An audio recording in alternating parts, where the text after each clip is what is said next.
Au programme cet après-midi, un premier webinaire pendant lequel nous allons nous concentrer sur le traitement d'images avec le deep learning. Alors, on va étudier différents problèmes. On va étudier de la classification, on va étudier de la génération d'images. Vous allez voir, c'est une techno assez étonnante.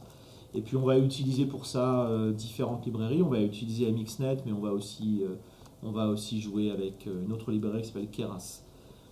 Dans le deuxième webinaire, eh bien, vous verrez que je suis accompagné de mes gadgets ici. Je ne sais pas si vous les avez à l'écran. Pas encore, peut-être plus tard. J'ai mon robot Raspberry Pi, j'ai un Amazon Echo et surtout j'ai une Deep Lens, cette fameuse caméra Deep Learning qui a été annoncée et donc lancée à re:Invent. Et il est bien probable que ce soit la première fois qu'on en parle en vidéo. Je n'ai pas vu beaucoup de vidéos officielles sur le sujet pour l'instant, donc voilà, c'est votre jour de chance. Très bien, bah, écoutez, on va attaquer directement le premier webinaire. On va commencer par un tout petit rappel sur un service qui est sorti l'année dernière à re:Invent, qui s'appelle Amazon Rekognition, qui est un service qui fait de la reconnaissance d'images. Et on va voir dans quel cas est-ce qu'on peut utiliser Rekognition et dans quel cas est-ce qu'on va avoir besoin de construire une solution spécialisée, par exemple avec MXNet. Ensuite, je vais vous donner quelques exemples d'applications de traitement d'images, vous montrer un petit peu les grandes classes de problèmes qu'on peut traiter en deep learning. Et je vais le faire en vous montrant quelques projets GitHub, donc projets open source, qui ont implémenté avec MXNet des réseaux à l'état de l'art. Et vous verrez qu'il y a des choses assez spectaculaires. Ensuite, on jettera un œil un peu plus attentif à une opération dont on a parlé hier et qui est au cœur des réseaux de neurones lorsqu'on parle de traitement d'image, c'est l'opération de convolution. On a parlé hier de Convolutional Neural Networks. Ils sont donc basés sur cette opération de convolution, qui est une opération mathématique. Donc on va essayer de regarder un petit peu plus en détail ce qu'elle veut dire et comment elle fonctionne. Et puis bien sûr, ensuite on fera des démos. Donc on va utiliser des modèles préentraînés, on va faire du fine-tuning, donc on va réentraîner un modèle préentraîné pour le spécialiser. Et puis encore 2 ou 3 trucs, voilà, on verra tout ça en fonction du temps qui me reste. Alors, un petit rappel rapide sur Rekognition. Donc Rekognition, si vous ne l'avez jamais vu, c'est un service, comme j'ai dit tout à l'heure, qui a été lancé à re:Invent 2016 et qui permet de faire différentes choses comme donc de la détection d'objets, de la détection de scènes. Donc vous allez fournir une image et donc on va pouvoir y détecter des labels avec des niveaux de confiance. On va faire un petit exemple après. On va pouvoir détecter des visages et les attributs de ces visages. On va pouvoir reconnaître des célébrités. On va pouvoir faire de la comparaison de visages. On va pouvoir faire de la modération de contenu, donc détecter du contenu explicite ou suggestif. Et depuis peu, on peut également faire de la reconnaissance de texte dans les images. Et depuis re:Invent, maintenant on peut faire même de l'analyse vidéo, mais j'en parlerai pas aujourd'hui, j'en parlerai demain matin. Okay, donc ce service-là, c'est un service de haut niveau pour lequel il vous suffit d'invoquer une API qui va être une API de détection de scène, une API de détection d'objets, une API de comparaison de visage, etc. Alors, faisons un petit exemple. Donc ici, j'ai des images et j'ai un petit script en Python. Alors ici, on va regarder par exemple pour la détection. Voilà. Je vais juste vous montrer, non pardon, c'est pas celui-là. Voilà, je vais vous montrer l'API en question. Voilà, qui est vraiment toute simple. Donc ici, évidemment, en Python. Donc voilà, si on veut faire une détection de visage avec Rekognition, on va faire ça. On va mettre une image dans un bucket S3 où on peut également la passer en ligne. Et puis on va appeler Detect Faces. Okay, on peut faire de la comparaison de visage, on peut faire de la détection de labels, etc. etc. Okay, donc allons-y, faisons un petit exemple. Donc on va faire une détection. Donc, je vais indiquer le bucket dans lequel mon image est stockée. il y a lié déjà, donc c'est pas la peine de la copier. Voilà, et donc très rapidement, j'ai une série, c'est passé très vite, j'ai une série de labels avec un score de confiance. Donc dans cette image, il y a manifestement des gens qui boivent de l'alcool, voilà, et il y a des hommes et des femmes. Ok, très bien. Qu'est-ce qu'il y a dans cette image?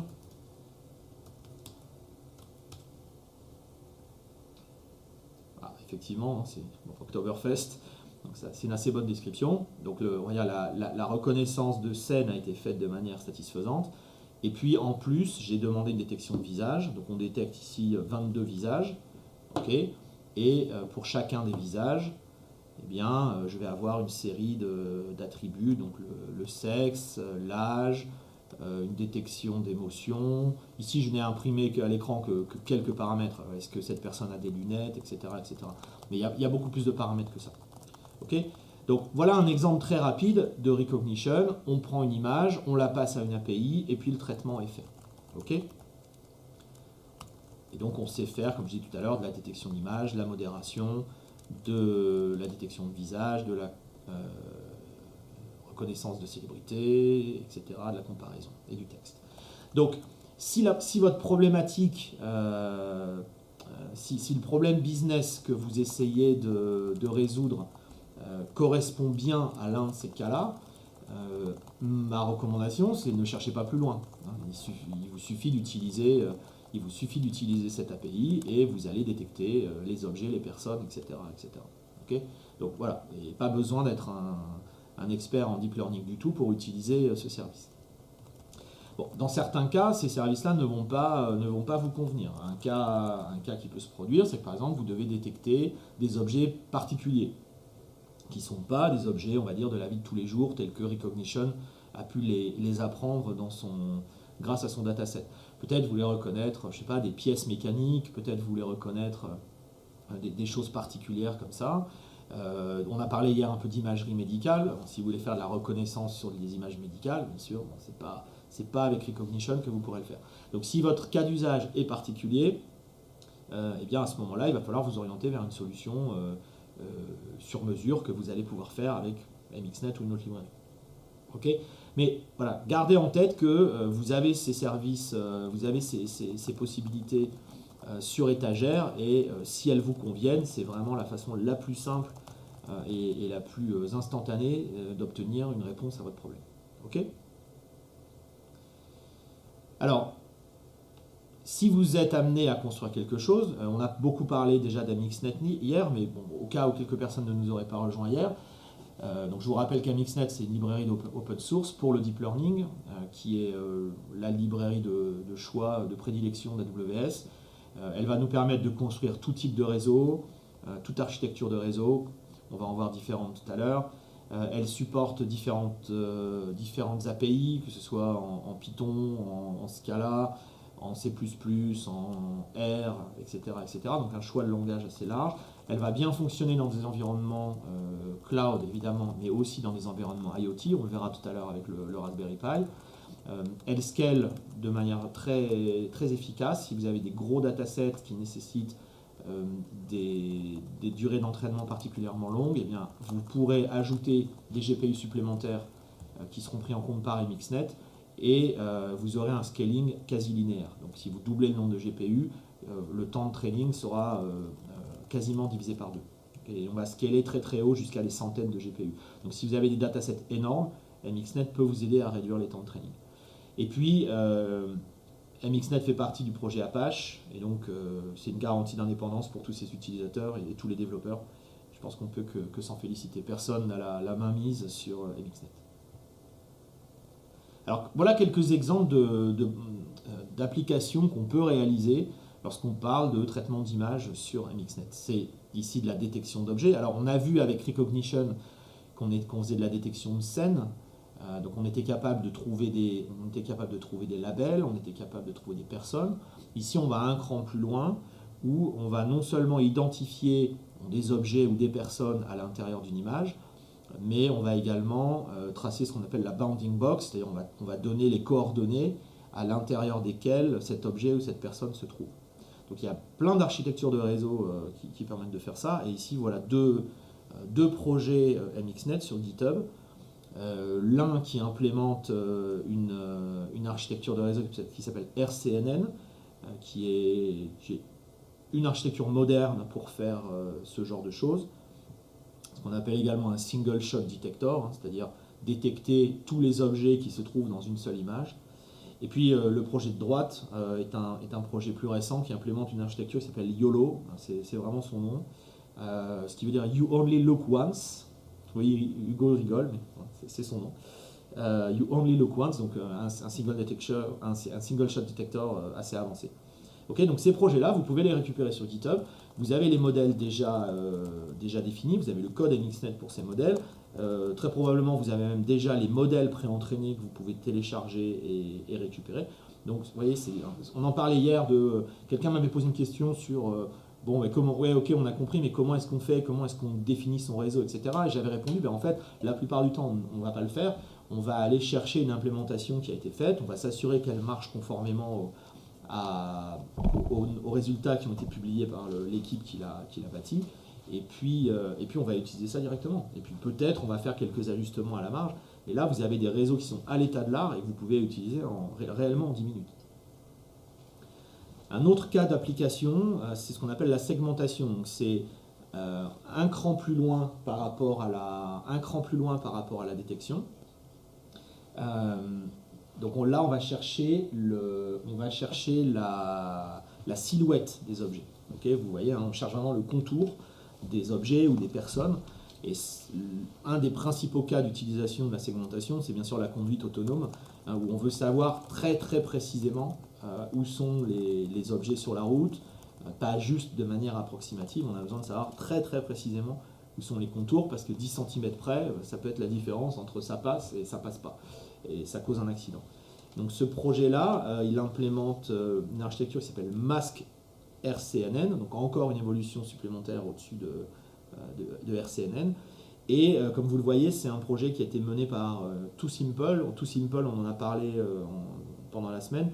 C'est un client AWS qui bâtit des systèmes de conduite autonome et qui a fait rouler ce fameux poids lourd aux US de manière autonome pendant 300 km. Donc voilà, on comprend bien que pour eux, ce genre de système soit au cœur de leur technologie. Moi, je trouve assez intéressant qu'il l'ait open sourcé, et ça peut évidemment profiter à tout le monde. Un autre exemple, alors qui est un cas traditionnel dont on parle depuis toujours, la reconnaissance de caractère. Mais ici, vous voyez qu'on est sur de la reconnaissance de caractère complexe. On n'est pas sur j'ai une facture, je veux la scanner et je veux faire la reconnaissance de caractère. On est sur des formes un peu étranges, des polices très variables et parfois très alambiquées, des images qui peuvent être très floues. Et donc avec ce modèle, eh bien, on arrive à avoir un niveau de performance qui est assez impressionnant. Quand on voit certaines des images du dataset, c'est vraiment assez étonnant qu'on arrive à en extraire le texte correct. Donc voilà, si vous avez une problématique de reconnaissance de caractère sur des images compliquées, floues, etc., ce modèle-là, basé sur MXNet, peut être une bonne solution. Et puis celui-là, alors dont on ne voit pas l'animation, donc je vais vous montrer le lien sur le site. Donc ça, c'est un projet, j'espère qu'elle est sur le GitHub. Où est-ce que j'étais allé les chercher ces animations? Là. C'est un projet donc on appelle l'estimation de pause. Et non, il n'y a pas non plus là, alors ça a rebougé. Désolé, j'aurais voulu vous montrer l'animation, mais dans mon... Voilà, là voilà. Donc l'estimation de pause, c'est être capable d'identifier en temps réel la position du corps humain. Donc la position des articulations, la position de la tête, etc., etc.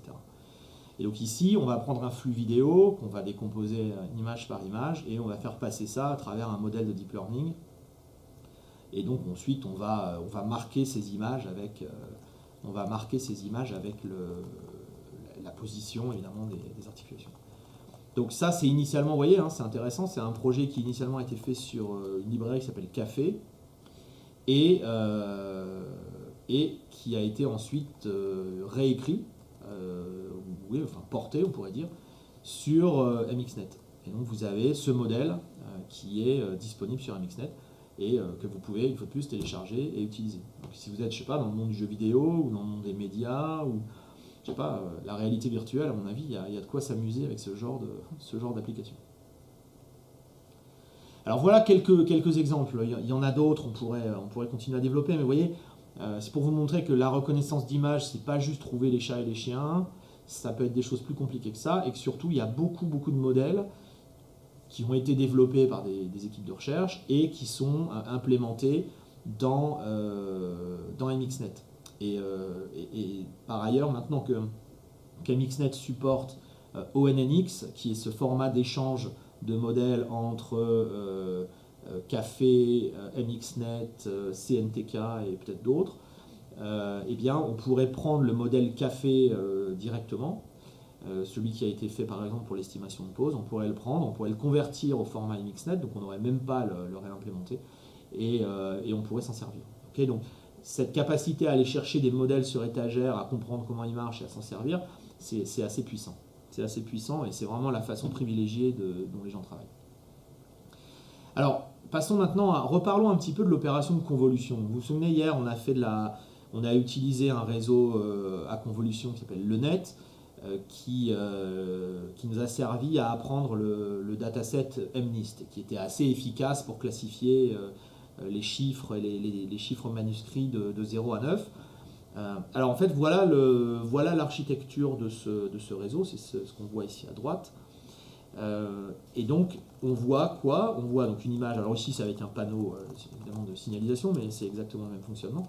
Donc on part d'une première image, on va lui appliquer une opération de convolution, ce que je vais expliquer après. Ensuite, on fait un échantillonnage qui va finalement réduire la taille de l'image. On voit ici la taille de l'image qui diminue au fil du temps. D'accord ? Donc on part d'une image 32-32. Après la première opération de convolution, on est à 28-28. On la divise par 2 dans les deux dimensions, avec une opération qu'on appelle le pooling, que j'ai mentionné hier, où eh bien, on va garder un pixel parmi n. Okay, donc ici, on va garder un pixel parmi 4, en fait, puisqu'on passe de 28-28 à 14-14, donc on va garder un pixel sur 4. Alors peut-être qu'on va prendre une valeur moyenne sur les 4, peut-être qu'on va prendre le pixel qui a la plus grande intensité. Alors, il y a différentes façons de faire du pooling, mais en tout cas, l'objectif, c'est de réduire le nombre de pixels. On va refaire une deuxième opération de convolution, donc on va passer cette fois à 10 pixels x 10 pixels. On refait une couche de pooling, on arrive à 5 par 5. D'accord ? Donc évidemment, à ce stade, l'image n'a plus rien à voir avec l'image de départ. Et pourtant, grâce à la convolution et au pooling, on a gardé les éléments clés de cette image. Okay ? On a gardé l'ADN de l'image originale. Et ensuite, donc dans le net, et de manière traditionnelle dans les CNN, on a ensuite une couche de classification avec une couche fully connected, et puis ensuite eh bien, la couche de sortie qui va avoir autant de neurones que de catégories qu'on essaie de classifier. Et donc ça, c'est une architecture assez traditionnelle. Donc vous voyez l'objectif de la convolution, c'est deux choses. C'est déjà diminuer la taille de l'image, réduire la dimension du problème, et c'est apprendre les filtres qui vont nous aider à détecter les features importants de l'image. Ça, c'est vraiment le point essentiel. C'est que quand on entraîne une couche de convolution, on l'a vu hier et on le reverra dans le code tout à l'heure, quand on entraîne une couche de convolution, en fait, on entraîne des filtres. Okay ? Et alors, c'est ce qu'on voit ici sur la gauche. Je vais l'expliquer dans une seconde. On entraîne des filtres qui vont apprendre à détecter les features importants de l'image. Donc, ils vont être des features géométriques. Donc, des angles, des bords, des droites, des diagonales, des ronds, etc., etc. Et progressivement, ici on n'a que 2 couches de convolution, mais dans des réseaux compliqués, on peut en avoir des dizaines et des dizaines. Progressivement, ces features vont s'assembler pour nous permettre de reconnaître des images complexes. Okay. Par exemple, pour un visage humain, on va apprendre à détecter l'arête du nez, l'arête des sourcils, etc. Enfin, des formes géométriques très très simples. Et puis, au fur et à mesure qu'on progresse dans le réseau, eh bien, les couches de convolution vont apprendre à détecter des choses de plus en plus compliquées. Donc, elles vont combiner ces features géométriques pour commencer à faire des features de plus haut niveau, de plus haut niveau, de plus haut niveau. Et à la fin, effectivement, eh bien, on est capable de dire que c'est un visage d'homme ou un visage de femme ou un visage d'enfant, etc., etc. C'est vraiment assez fascinant. Alors, comment marche l'opération de convolution? Mathématiquement, c'est assez simple. Donc ici, on a, vous voyez l'image bleue, là, la matrice bleue ici, donc 4 par 4. Donc ça, c'est notre image de départ. Ok. Alors ici, elle est petite, hein, on partirait de 32 par 32, mais ici, on part de 4 par 4. Et sur cette image, on va appliquer donc un filtre qui fait ici 3 par 3. D'accord. Alors ça, c'est des paramètres, hein, la taille du filtre, le nombre de filtres, tout ça, on choisit. Et en fait, donc dans ce filtre, il va y avoir, dans chaque valeur de cette petite matrice 3 par 3, il y a une valeur mathématique. Et en fait, l'opération de convolution, elle consiste à, pour chaque pixel, multiplier donc, le pixel d'origine avec le pixel du filtre, le pixel de la case qui lui est superposé. D'accord. Donc on fait, voilà, ici, le pixel original fois la valeur du filtre, le pixel original plus la valeur du filtre, etc., etc. Et on additionne toutes ces valeurs et ça nous donne cette valeur-là. Okay. Donc quand on fait une convolution sur une image 4 par 4 avec un filtre 3 par 3, on obtient une image 2 par 2. Okay. Et donc c'est pour ça qu'au fur et à mesure de la convolution, on va réduire la dimension du problème. Et cette opération, en fonction des valeurs qui sont dans le filtre, et c'est ça que le réseau va devoir apprendre pendant le training, en fonction de ces valeurs-là, on va finalement apprendre le réseau va apprendre quelle valeur il faut mettre dans le filtre pour qu'ici, on ait un résultat qui, in fine, nous permette de classifier correctement. Voilà. C'est ces valeurs-là que la couche de convolution va apprendre. Okay. Donc voilà, donc, vous voyez, finalement, chaque pixel de chaque filtre est un paramètre du réseau. Et donc, via ce qu'on a vu hier, la backpropagation, etc., le SGD, l'optimisation, le réseau va devoir apprendre pour chaque filtre de chaque couche quelle est la bonne valeur à mettre pour chaque case de chaque filtre. Voilà. Donc voilà ce que je peux dire pour l'instant. Je vous donnerai des liens tout à l'heure qui vous permettront d'approfondir ce sujet si vous intéresse. Alors, passons aux démos. On va faire 4 démos. Alors, on va refaire vite fait une petite classification MNIST pour s'échauffer. Et je vais le faire avec une librairie dont je n'ai pas parlé hier qui s'appelle Keras, qui est une alternative à MXNet. Ça nous permettra de voir une autre librairie. On verra que finalement, c'est assez semblable. Ensuite, on va utiliser des réseaux préentraînés. On va voir quel intérêt ça peut avoir. On va affiner un réseau préentraîné, donc on va le réentraîner pour augmenter sa précision. Et puis on finira avec de la science-fiction où on va avoir un réseau qui a une architecture particulière qui s'appelle GAN, Generative Adversarial Network, qui va lui apprendre à générer de nouveaux échantillons à partir de valeurs, à partir de rien finalement. Vous allez voir, c'est assez étonnant. Allez, en avant. Alors, on va arrêter nos danseurs là. Hop. Ok, alors voilà, donc je suis toujours sur un, j'espère que c'est suffisamment grand. Donc, je suis toujours sur un notebook ici. Et donc, je vais faire la même chose qu'hier, c'est-à-dire je vais télécharger mon dataset MNIST. Alors, vous voyez qu'ici, dans Keras, c'est assez facile à faire. Il y a un ensemble d'API qui permettent de télécharger les datasets de référence. Et donc on est exactement sur les mêmes données qu'hier. Donc on a des images qui font 28 pixels x 28 pixels. On va télécharger le dataset. Donc on va avoir un dataset d'entraînement, un dataset de validation. OK. Et puis on va le normaliser et on va afficher sa forme. Alors en avant, on va vérifier que tout ça fonctionne. OK, donc notre dataset d'entraînement, c'est bien ça, il a bien 60 000 échantillons qui font tous 28 par 28. Okay, et on a 10 000 échantillons de test. Alors les labels des images, bon, ce sont le label correspond au digit. Hein. Vous vous souvenez, j'ai parlé l'autre jour de One Hot Encoding, comment à partir de numéros de catégorie, 1, 2, 3, 4, 5, 6, 7, etc., comment est-ce qu'on comment est-ce qu'on génère un vecteur avec un bit qui indique le numéro de la catégorie. Alors MXNet le fait automatiquement, mais pas Keras. Donc avec Keras, je suis obligé de convertir, on pourrait peut-être d'ailleurs l'afficher. Je suis obligé de convertir donc mon vecteur, enfin ma matrice Y. Voilà, on va faire ça. Voilà, donc vous voyez mes catégories qui sont dans mon vecteur, dans ma matrice de label. Initialement, je vais avoir des numéros de catégorie, je vais avoir 1, 2, 3, 4, 8, 12, 5, 7, 6, enfin bon, des valeurs de 1 à 9. Et en fait, là, je fais ce one hot encoding. Et donc ici, là, on est sur la catégorie 0, 1, 2, 3, 4, 5. Donc le premier échantillon ici, il appartient à la catégorie 5. Okay, le deuxième échantillon, c'est un 0. Le troisième échantillon, 0, 1, 2, 3, 4, c'est un 4, etc. Donc voilà, c'est ça le one hot encoding. C'est remplacer des valeurs numériques par un vecteur de bits de la même taille que le nombre de catégories, mais où seul un bit est mis à 1. Okay, alors ensuite on va définir le réseau. Donc ici je vais définir, c'est le réseau le net, hein, c'est le même, c'est quasiment le même que ce que j'ai fait hier. Il y a peut-être une couche de convolution en moins, une couche de pooling en moins, mais on voit les deux couches de convolution.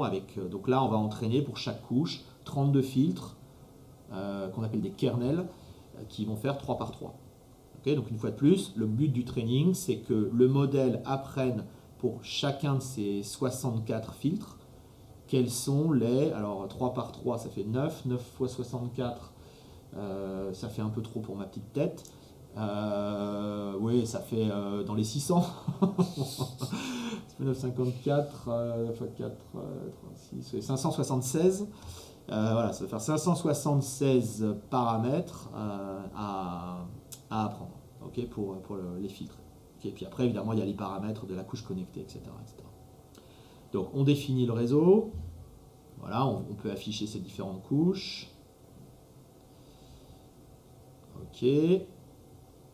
Voilà, je passe les choses moins importantes. Ici, on va définir l'optimiseur et quelle fonction, quelle loss function on va utiliser. Donc ici, on doit comparer des vecteurs, hein, des vecteurs de 10 probabilités. Donc cette fonction, la cross-entropie est la bonne valeur et la bonne méthode pour le faire, et puis on entraîne. Donc vous voyez, on fait modèle fit, un peu comme on avait fait modèle fit sur MXNet. Voilà. Et on est parti pour 10 époques. Voilà, donc voilà Keras. Ouais, la première époque est un peu lente là. Et donc on voit la précision ici c'est la précision training, qui augmente. Voilà, on va le laisser avancer, c'est un peu lent. Je sais pas, il doit être en train d'initialiser des choses dans Keras. Ah voilà, ça se décoince. Allez, dépêche-toi.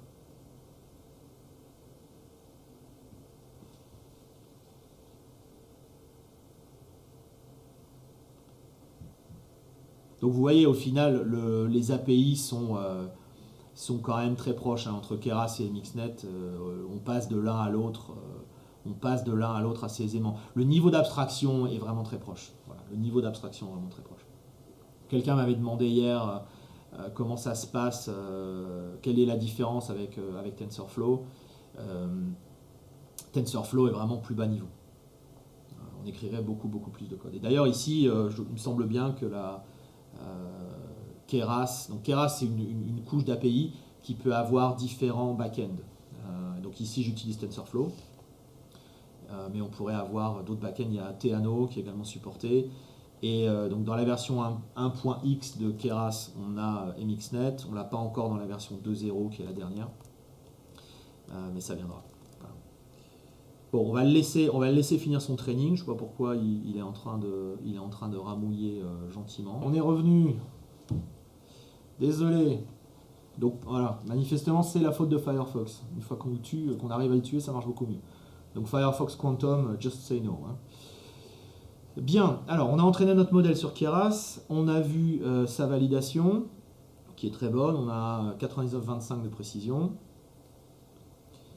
On pourrait afficher quelques images. Voilà, on voit ici que ce 7 a été correctement prédit en 7, le 2 a été correctement prédit en 2, etc. Même des valeurs assez moches. Voilà, celui-là est bien vu comme un 9, etc., etc. Bon, là, on voit qu'il y a quand même une petite erreur. Voilà, donc, et puis la matrice de confusion qui va nous montrer donc effectivement que la majorité des zéros sont vus comme des zéros. Voilà, on a quand même très très peu d'erreurs. Donc on voit la force des réseaux CNN. Donc vraiment, bon, la quasi-totalité des digits sont correctement reconnus. Il y a vraiment quelques erreurs marginales de classification, mais très très peu. Okay, donc voilà un petit exemple avec Keras, qui est une librairie aussi assez sympathique. Que vous pouvez utiliser pour apprendre le deep learning. C'est un très bon outil. Alors, on va passer à notre deuxième exemple. Donc, dans le deuxième exemple, on va revenir sur MXNet et on va utiliser des modèles préentraînés. Donc, j'en ai, je crois, parlé hier. Dans MXNet, et comme dans Keras ou comme dans Gluon, on a ce qu'on appelle un modèle zoo. Donc, on a un ensemble de modèles sur étagère. Qui ont été non seulement codés, mais pré-entraînés, donc sur des datasets. Donc vous voyez, on a toute une série de modèles ici qu'on peut aller télécharger et récupérer directement. Et c'est ce que je vais faire ici. Donc ici, je vais récupérer 3 modèles de classification d'images, qui s'appellent VGG16, Inception V3 et ResNet 152, qui sont les gagnants successifs du Challenge ImageNet, qui est un concours annuel de classification d'images. Donc c'est des modèles qui sont assez efficaces. Bon, je les ai déjà téléchargés, donc on va gagner du temps.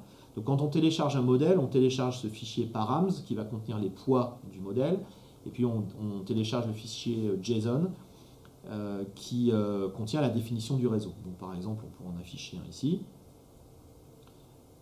Hop, voilà. Et si on regarde dans l'un de ces fichiers, ben, on va voir en JSON la définition des différentes couches. Ici, on voit la définition d'une convolution, etc., etc. Okay, c'est des fichiers qui font plusieurs milliers de lignes, hein, il s'agit de gros réseaux.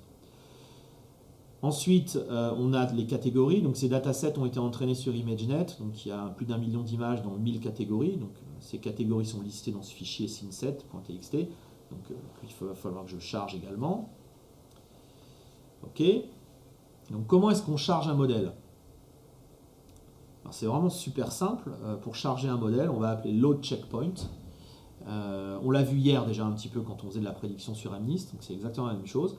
Donc on va passer le nom du modèle qu'on veut charger, qui correspond au fichier qu'on a téléchargé. On fait load checkpoint et puis on récupère le symbole, donc on récupère le réseau comme si on l'avait codé à la main. Okay. Ensuite, on décide, on va l'instancier, alors sur GPU ou sur CPU en fonction de ce paramètre là qui est passé ici. Par défaut, on est sur CPU. On va associer le modèle à la forme de la donnée. Vous vous souvenez, dans les questions d'hier, on en a parlé pas mal. Donc ici, ces modèles, ils ont été pré-entraînés. Donc ils s'attendent à une forme précise d'image. Ici, on va leur passer une image avec 3 canaux, parce que ce sont des images couleurs, donc en 224 par 224. Hop, un peu plus grand, voilà. Donc une image, 3 canaux, rouge, vert, bleu. Chaque canal faisant 224 par 224. Okay, ça, on n'a pas le choix, c'est ça que le modèle attend dans sa couche d'entrée. Donc, c'est ça qu'on doit lui fournir. Okay, donc, parfait, on va définir cette fonction. On va charger le fichier avec les catégories, on en aura besoin. Et puis, comme hier, comme quand on a chargé les digits, ici, on va devoir charger une image. Donc, moi, je vais travailler avec des fichiers JPEG couleur. Donc, j'utilise toujours OpenCV. Je charge l'image, je mets rouge, vert, bleu dans le bon sens, je redimensionne en 224 par 224, et puis je m'assure que cette forme, elle est bien, elle a bien la forme 1 x 3 x 224 x 224. Donc il faut que je modifie un petit peu l'ordre des canaux. Mais voilà, à la fin, j'ai bien ma forme 1 x 3 x 224 x 224. Ok. La prédiction, c'est exactement comme hier, c'est le même code, inchangé. Donc on transforme l'image en ND array de la bonne forme, 1 x 3 x 224 x 224, et puis on balance l'image dans le réseau. Okay, on récupère les valeurs de sortie. Donc sur la couche de sortie, on va avoir cette fois 1000 probabilités, puisqu'il y a 1000 classes dans ImageNet. On va les trier, et puis on va afficher les top 5. Okay, on ne veut pas afficher les 1000, juste les top 5. Très bien, ouais. Donc c'est comme hier. Ce qui change par rapport à hier pour MNIST, c'est qu'au lieu de travailler avec des images monochromes, on travaille avec des images en couleur. Donc on a 3 canaux. Voilà. Et au lieu de faire 28 par 28, elles font 224 par 224. Donc on va maintenant charger nos 3 réseaux, nos 3 modèles. Voilà. Ici on les charge sur CPU d'abord. OK. Et puis maintenant on va pouvoir prendre une image et la classer. Okay, donc voilà l'image en question. On veut le top 5 catégories et pour chacun des 3 réseaux, on va demander le top 5. Et donc je vois que donc VGG16 me dit à 96%, il y a un violon. ResNet me dit à 96%, il y a un violon, c'est presque le même score. Et Inception me dit à 82%, il y a un violon. Donc ici, on voit que ces modèles qui ont été entraînés savent reconnaître de manière très précise le violon, parce que certainement dans le dataset d'ImageNet, il y a des images de violon, et puis c'est vrai que c'est une forme très caractéristique. Okay, donc là, vous voyez, je n'ai rien fait à part télécharger un modèle, le charger, lui dire que... et puis lui passer une image que j'ai redimensionnée de la forme 1 x 3 x 224 x 224. Okay. Quelqu'un avait demandé hier comment on fait quand on a des images de taille variable. Ben justement, on les redimensionne de la taille que le réseau attend. Alors on va le refaire cette fois sur GPU pour voir s'il y a une différence de perf. Donc, et on les recharge, mais simplement cette fois on va utiliser le GPU. Et on reprédit l'image. Et donc qu'est-ce qu'on avait comme temps ici? On avait 64 microsecondes, 32 microsecondes, 9 microsecondes. Donc 64, 32 et 0,9. Et ah, j'ai encore un truc qui... Je dois avoir un job bloqué sur mon GPU. Est-ce que c'est mon notebook Keras qui a fait des bêtises? Peut-être. On va le stopper. Ouais, parce que quand vous entraînez, ouais, à la limite, c'est pas inutile de montrer ça. Le GPU d'une machine, il ne sert qu'à un job donné. Donc voilà, celui-là a priori est arrêté. Je vais vérifier que j'ai rien d'autre qui tourne. Donc c'est vrai que si vous avez plusieurs notebooks qui tournent en même temps, on va arrêter celui-là. On va arrêter celui-là, voilà. Donc, cette fois je suis sûr qu'ils sont arrêtés. Et maintenant, si je réexécute, voilà, ça marche. Ok. Donc ça, c'est intéressant à retenir, c'est que le GPU, il peut pas, un GPU donné, il correspond à un job donné. Bon, voilà. Donc si vous avez ce genre de problème, c'est que sans doute vous avez un notebook qui est encore en train d'utiliser le GPU. Et donc ici, je vois, donc je suis passé à 0,04 micro, 0,08 micro, 0,12 micro. Donc sur VGG, par exemple, on est passé de 0,64 à 0,04. Donc on voit ici que l'accélération fournie par le GPU joue à plein. Et donc bah, c'est ce qu'on disait hier, hein, que l'utilisation du GPU lorsqu'on veut prédire à l'échelle et à très gros débit est assez indispensable. Donc voilà comment on utilise un réseau préentraîné. Vous voyez, c'est très peu de lignes de code, on fait plus de plomberie Python que de MXNet dans cette histoire. Alors, troisième exemple, je vais repasser juste sur mes slides un instant pour vous expliquer ce qu'on va faire. Hop, on va cacher ce truc-là. Donc ici, j'ai entraîné un réseau sur un dataset qui s'appelle CIFAR 10. Il s'appelle comme ça parce qu'il a 10 classes que vous voyez là. Donc on a les avions, les automobiles, les oiseaux, etc., etc. Donc il y a 60 000 images qui sont réparties équitablement en 10 classes. Et ce sont des images couleurs de 32 par 32. Okay, donc j'ai pris un réseau, ResNet 50, donc 50 couches, un réseau à convolution, et je l'ai entraîné sans trop chercher à optimiser, je l'ai entraîné pendant 200 époques. Donc ça a pris un jour ou deux, parce que je ne devais pas avoir beaucoup de GPU sous la main. Et donc au bout de ces 200 époques, je suis arrivé à une validation une précision de validation de 82%. Okay. Alors c'est pas terrible, hein, c'est pas terrible, mais j'ai pas cherché à l'optimiser plus que ça.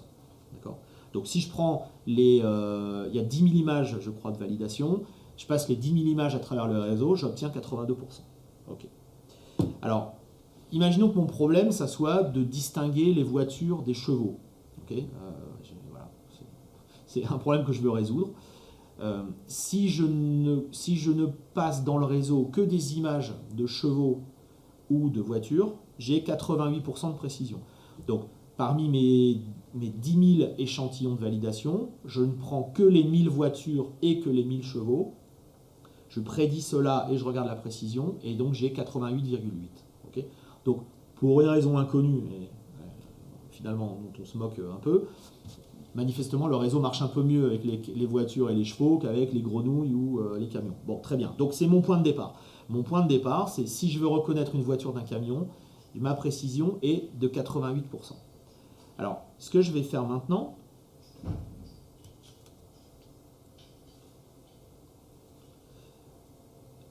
j'ai une instance, oui ça je peux le fermer, hop. Ici j'ai une instance GPU qui tombe dans AWS, ok. Donc j'utilise la Deep Learning EMI Ubuntu dont on a parlé hier, ok. Cette instance elle a voilà, elle a un GPU, donc c'est une instance P2X large. Donc j'ai un K80, ici j'ai pas utilisé de Volta, j'aurais dû, ça aurait été plus rapide.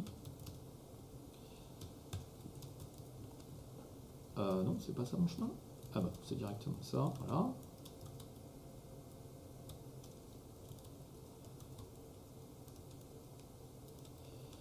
Ok, et donc ce que je vais faire, donc voilà mon modèle, voilà le modèle que j'ai pré-entraîné.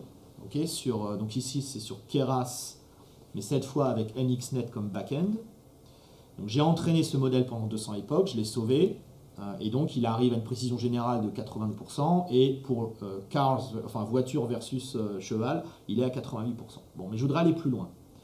Donc ce que je vais faire, c'est que je vais utiliser une technique qu'on appelle le fine-tuning, qui est une technique, comme vous allez voir, qui est hyper puissante. Donc voilà ce que je vais faire. D'abord, je lui dis voilà, je vais travailler avec deux classes, les numéros 1 et les numéros 7, donc qui sont les automobiles et les chevaux. Il y a 5000 échantillons par classe pour le training et 1000 échantillons par classe pour la validation. Okay, je vais travailler pendant 10 époques sur un GPU avec une taille de batch 32. Okay, donc je vais charger le dataset, je vais en extraire les voitures et les chevaux en utilisant les bons labels, etc. etc. Bon, ça c'est de la plomberie Python, vous pourrez regarder plus tard si vous voulez. Et puis je vais charger mon modèle préentraîné, donc ici j'utilise MXNet comme backend, donc c'est le modèle MXNet que je vais charger. Okay, donc jusque là on pourrait se dire ok, c'est un peu comme l'exemple d'avant finalement. On charge un dataset, on le découpe en training et en test. On va extraire uniquement les voitures et les chevaux, parce que c'est ça que j'ai envie de faire. Okay. Je charge mon modèle préentraîné et maintenant j'ai envie de le spécialiser. Alors comment est-ce que je pourrais faire pour le spécialiser? Mais en fait, je veux surtout ne pas le réentraîner à partir de zéro. Je veux garder tout l'entraînement préalable.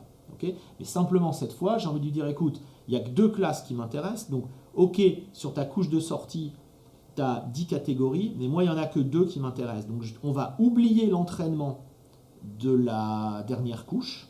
Okay, on va garder les poids de toutes les couches antérieures, sauf la dernière. Et on va réentraîner la dernière couche juste sur des voitures et des chevaux. Okay, et c'est ce que je fais là. C'est très vraiment, je trouve ce code assez élégant. Enfin, en 3 lignes, qu'est-ce qu'on dit? On dit pour toutes les couches du modèle, sauf la dernière, eh bien, elles ne sont pas entraînables. Donc, si on remet les choses dans le bon sens, ça veut dire je vais réentraîner la dernière couche du modèle. Okay, donc j'ai ce flag trainable que je peux mettre dans Keras qui dit est-ce qu'il faut entraîner la couche ou pas. Donc on ne réentraîne aucune couche sauf la dernière. Okay, et donc ensuite on réentraîne. Et donc comme d'habitude, on va définir un optimiseur. Et donc on va faire l'entraînement voilà, qui est là. Okay, et dans mon X et mon Y, je vais passer uniquement les images de voitures et de chevaux. Et je vais évaluer la précision. Okay, alors allons-y. Donc l'idée étant ici évidemment de se dire, je veux garder tout l'entraînement parce que toutes les formes géométriques qui ont été apprises par les couches de convolution, elles restent valables. Mais ce que je veux finalement, c'est affiner mon entraînement juste pour les voitures et les chevaux. Donc vous voyez ici, c'est mon point de départ. Donc dans le réseau pré-entraîné, je repasse mes 1000 voitures et mes 1000 chevaux et j'ai bien 88,8 de précision.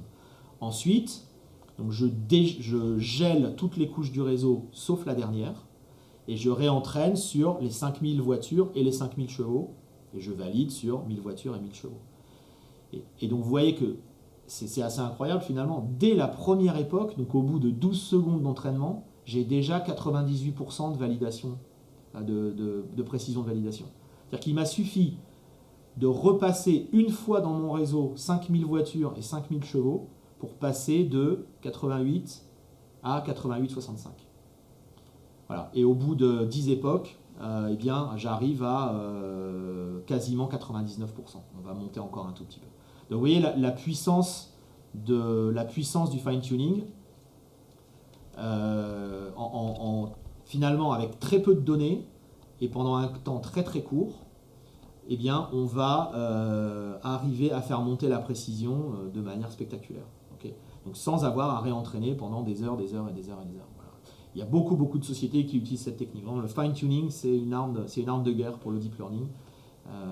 Ça permet d'avoir des modèles qu'on affine de manière très pertinente en ayant très peu de données. Voilà. À condition de partir d'un modèle qui a été entraîné sur des données qui ressemblent un peu aux vôtres. Voilà. Ce qui évidemment est le cas ici. Okay. Voilà, alors je suis désolé, j'aurai pas le temps de faire la dernière démo parce qu'on va être trop en retard pour le dernier webinar. Et donc, je vais la faire dans le deuxième webinar. Okay, voilà, donc on va s'arrêter là. Et on va, parce que je vais absolument vous montrer le GAN. Donc je vous montrerai le GAN dans 5 minutes. C'est ça, Hugo? Alors oui, histoire de se compliquer encore la vie, dans 3 minutes, on voudrait tester un format de diffusion sur YouTube. Donc je crois qu'Hugo va vous afficher il va vous passer le lien YouTube dans le chat. Okay. Oui, alors le sondage, comme d'habitude. Vous avez l'habitude maintenant. Donc il va vous passer le lien dans le chat. Alors vous n'êtes pas du tout obligé de l'utiliser. Hein, vous pouvez tout à fait rester sur GoToWebinar et ne rien faire de plus. Pardon? C'est carrément mieux sur YouTube. Voilà. Mais si vous voulez nous aider à tester, en fait, ouvrez le lien qu'Hugo vous envoie. En fait, vous allez voir plusieurs écrans en même temps. Vous allez voir, voilà, on est multicam. Sur YouTube, on va être en multicam. Donc vous allez voir en même temps l'écran, en même temps la salle, etc. Donc on voudrait l'expérimenter aujourd'hui. Bon, si ça vous dit rien, restez sur GoToWebinar. Si vous voulez tester YouTube, cliquez sur le lien qu'Hugo vous envoie. Mais on va continuer pour ce webinaire-là à diffuser sur les deux canaux. Donc voilà, vous pouvez faire comme vous voulez. Et puis vous direz à Hugo dans le chat si ça vous plaît, si ça vous plaît pas, si ça marche, si ça marche pas. Ok. Voilà. Qu'est-ce que j'avais d'autre à dire en attendant? Oui, donc je vous ai mis quelques liens, un peu les mêmes qu'hier, et puis un bon tuto Deep Learning convolution sur le blog d'NVIDIA, et puis un tuto beaucoup plus approfondi sur la convolution, si vous voulez rentrer un peu dans les détails mathématiques et comprendre comment tout ça fonctionne. Voilà, écoutez, merci beaucoup. Désolé pour les problèmes techniques, mais j'allais dire des gros mots. Merci Firefox, la leçon est retenue. Et on vous retrouve donc dans 2 ou 3 minutes, soit sur GoToWebinar, soit sur YouTube, ou soit sur les deux, pourquoi pas, si vous voulez le son en stéréo. Je ne suis pas sûr que ça soit très agréable. Voilà, merci beaucoup, et donc à tout de suite.